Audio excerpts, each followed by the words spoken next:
Hello everyone and welcome back to TowerGate. It is TowerGate day number 1082, 1082, Tuesday, March 24th, 2020. Thank you so much for tuning in. Okay, let's go ahead and get to the news of the day. I'm pretty sure you know what that's all about. Pretty much dominating the headlines today. So it looks like Pelosi galore and Chuck the Cuck are holding America hostage. Holding America hostage. So we got Pelosi's bill. It's 1,400 pages.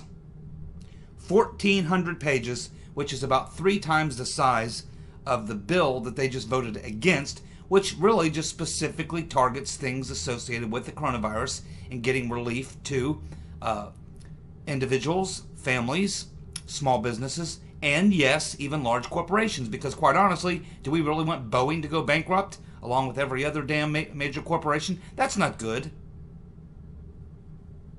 That's not good. So Pelosi is demanding collective bargaining. This is what's in this bill. Just some. There's a lot more. I can't go through all of it, but here are just some of the more egregious things that are in this Pelosi bill, which have nothing to do with coronavirus or relief aid or anything else. You have collective bargaining for unions, increased fuel emissions for airlines, expansion of wind and solar tax credits, and of course they want racial and gender diversity on corporate boards. That's just a few of the things. There's some other things in that are just as bad, if not worse. You just go on and on and on. So for the Democrats, it's all about power, as we know. It's all about politics and control. That's the only thing that's driving them. And that's what's driving them to do this. Now, I personally think this is going to be a spectacular fail, as everything else that they've done is a spectacular fail. Remember, Trump gained about 5 or 6 points during impeachment. He could gain 15 on this, because a lot of people are paying attention on this particular issue, because every American is directly affected by this. So people are paying attention, especially those people in the bottom income earners who live paycheck to paycheck, who are really needing to get that check. And they are paying attention. They need to know, because they're probably having to tell people that they're borrowing money from when they can pay them back. And right now they just don't know, because Madam Botox and Chuck the Cuck are playing politics and holding America hostage until they get their liberal wish list checked off. Here's what's so despicable about this. They know, the Dimo-Commies know, that Trump and the Republicans will not punish the country and will not put a lot of these low-income people through this kind of torture. They'll do everything they can not to do that. And the Democrats, that's what they're counting on. They're using this as an opportunity. They're saying, hey, let's just stack this bill with all of our favorite liberal ideas and ideologies and force them to either vote against this, in which case they're punishing the American people, or they can choose not to, in which case they're punishing the American people. It's a no-win situation. It's a no-win situation. That's the position that the Demo-Commies, Madam Botox, and Chuck the Cuck are putting the president and his administration and the Republicans in right now. That's the box that they're putting them in. And I think it's pretty obvious. And I think it's obvious to a lot more people than the Demo-Commies realize. This is absolutely going to come back and bite them in the ass. But in the meantime, a lot of people are getting hurt. Then, after, you got to understand what happened here in this last, say, 12 hours. Just in about a 12-hour period of time. So, Madam Botox goes back to California to hang out, leisure time, I guess, over the weekend, while the Republicans stay in town with a few Democrats and they work on putting together this bill. So they come together, they get this bill put together. Then here comes Nancy back into town on Monday morning and gets the Democrats in the Senate to kill the bill, basically, to vote against it. Not only that, she uses a parliamentary measure or what have you to prevent another vote from even happening. Then they drop this 1,400-page boondoggle,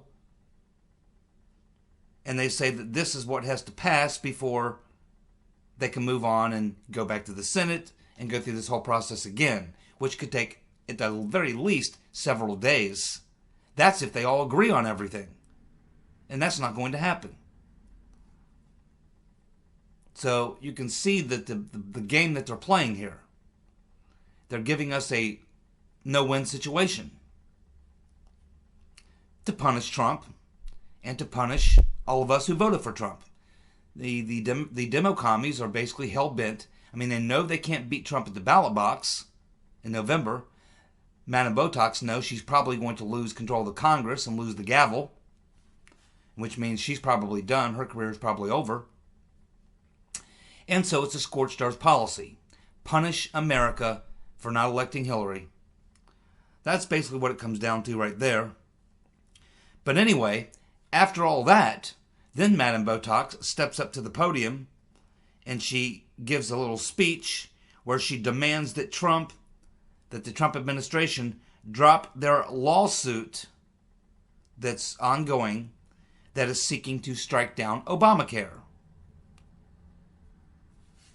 And we've also learned that Obama has had surrogates for him making calls to Chuck the Cuck and Madame Botox to push this issue, to somehow use this issue as a wedge against this package to provide relief to Americans all across the country.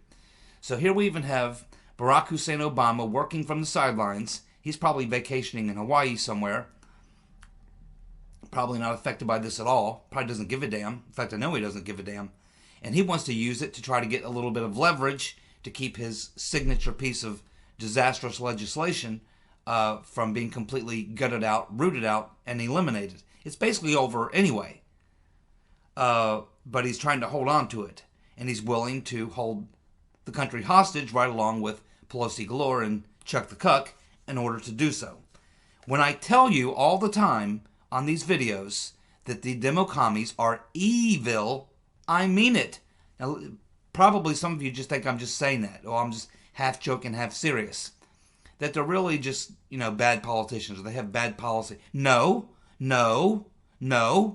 I mean exactly what I'm saying. They are evil.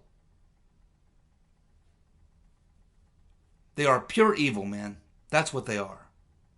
The Dimo-Commies are not just bad on policy, not just wrong on policy. They're evil.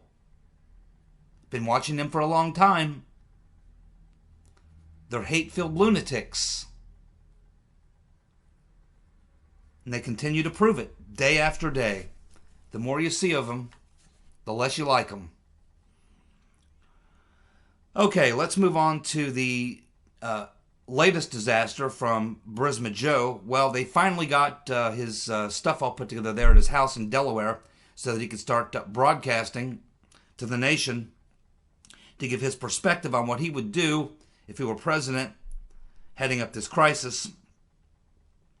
But it looks like the only real crisis they have going on was the Biden attempted briefing itself. That was a crisis. So Biden's first coronavirus briefing was a total disaster. Don't know how many of you have seen some of the clips from it, but it's really bad. And I said it would be really bad. I've told you, he does not have the chops to pull this off. He just doesn't.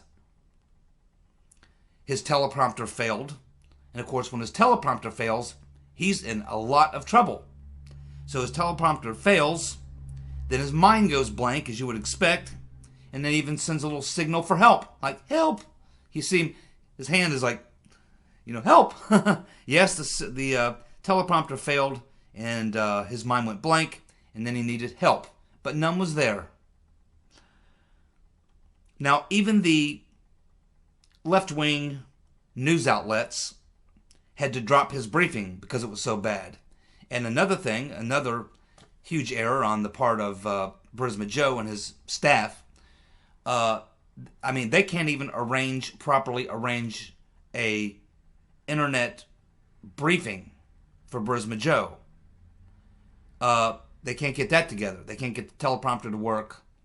But in addition to that, they decide to do it at the exact same time that Mario Cuomo is going to be giving his press conference. So they're competing with Cuomo. Now, who do you think the left-wing media is going to show you? Cuomo or Burisma Joe? Well, based on the events going on, Burisma Joe is just babbling a bunch of nonsense from Delaware. But Cuomo is actually the governor of New York. So what he has to say is going to be far more important than anything Burisma Joe would say. But nevertheless, they didn't obviously look into that, and they scheduled this briefing for Biden at the exact same time that Cuomo was having a briefing. So, naturally, the left-wing media outlets dropped Burisma Joe, and went to the Mario Cuomo briefing. And, of course, and it probably has a lot to do also with the fact that Burisma Joe was just mumbling, fumbling, and fumbling, and bumbling. He was all three. He was mumbling, fumbling, and bumbling all through this attempt at a briefing. He's supposed to be telling us, giving us some confidence as to why, if he were president, he would be doing a much better job. But you can see that he clearly can't even pull off a attempt at a briefing. He can't even organize his thoughts. He can't even get the century he's living in correctly. Nor does he apparently know who the governor of Massachusetts is. It's not Charlie Parker. He was a great jazz musician, but I don't think he's the governor of New York or Massachusetts or anywhere.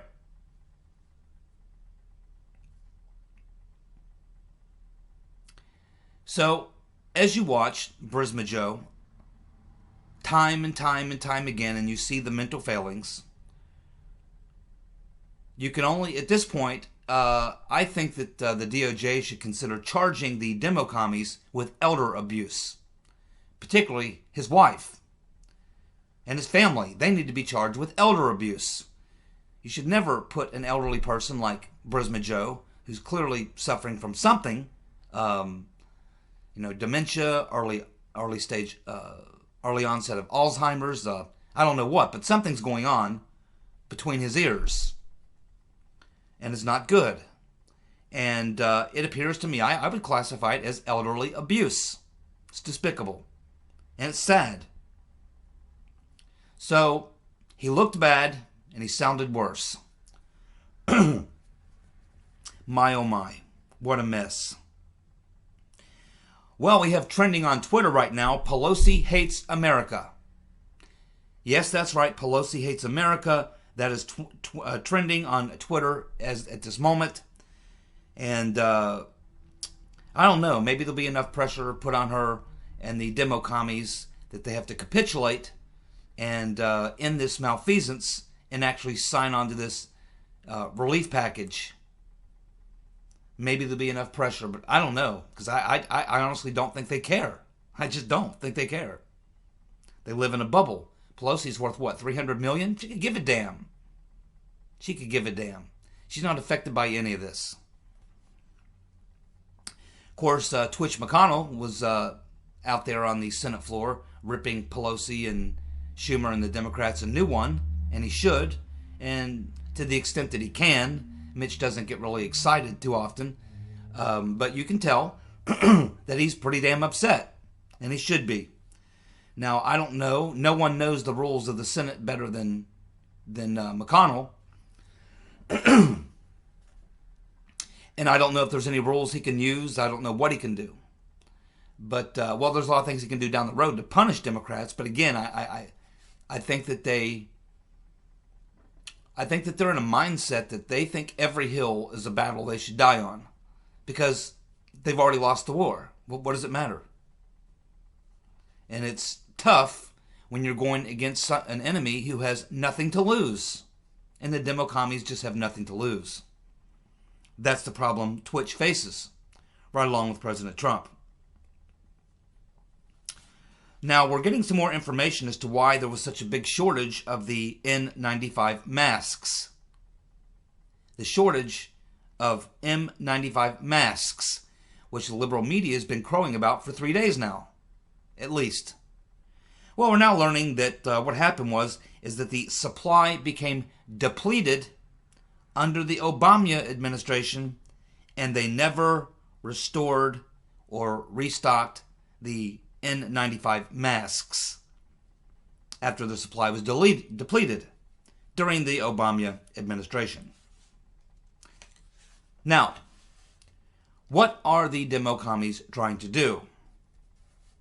What is their master plan for blocking this bill and dying on this hill, just like they died on the last hill of impeachment, and they died on the hill of the witch hunt? What are the Dems really trying to do here on this particular issue? Well, if you ask me, just looking at it, just my analysis of it is that they are trying to wreck the economy really, really bad.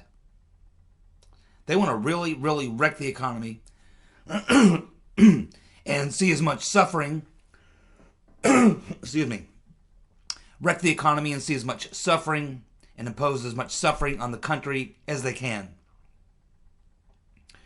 Why? Is it because they think that it's going to help them maybe win in 2020? I don't think so. I mean, I honestly don't think that they could, real strategists would think, yeah, let's do this and this will help us win in 2020. I don't really think they see it that way. I think it's still the same. I think it's still the punishment. I think that they literally want to punish America for not voting for Hillary, for voting for Trump. This is our punishment. And they would take pleasure in wrecking the economy. So at least ways they can say, see, Trump wrecked the economy. We told you. I mean, it sounds pretty simple, but I think that's exactly what it is. They want to wreck the economy to punish all of us for electing Trump and not Hillary. That's pretty much what it comes down to. I mean, again, they have nothing to lose.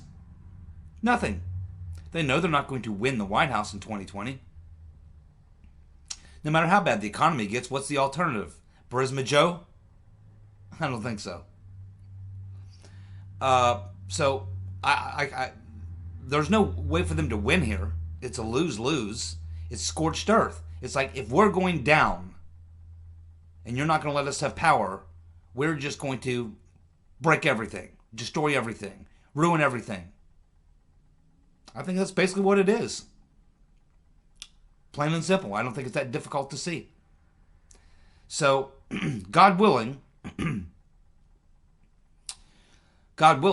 we will find that some of these things that they're trying right now will end up becoming very effective at treating and even killing this virus. In which case, maybe we can open the economy back up again very quickly. And maybe Trump can do something from the executive branch that doesn't require Congress. Maybe something like that can be done. I think that may be our best shot now, because I don't see the Dimo-Commies coming off of this, and I would have a rough time seeing the Republicans and Trump capitulate and give the Democrats all the things they want in this bill. I don't see that being reconciled. So it's sad, but it's the reality we live in. But then again, I didn't vote to put the Dimo-Commies to give them control of the Congress in the last midterm election. And I'm sure most of you didn't either. But if you are one of those people that voted to put the Democrats back in power and give the gavel back to Pelosi galore in 2018 in the midterm, you got what you wanted. Yes, you did. How do you like it now?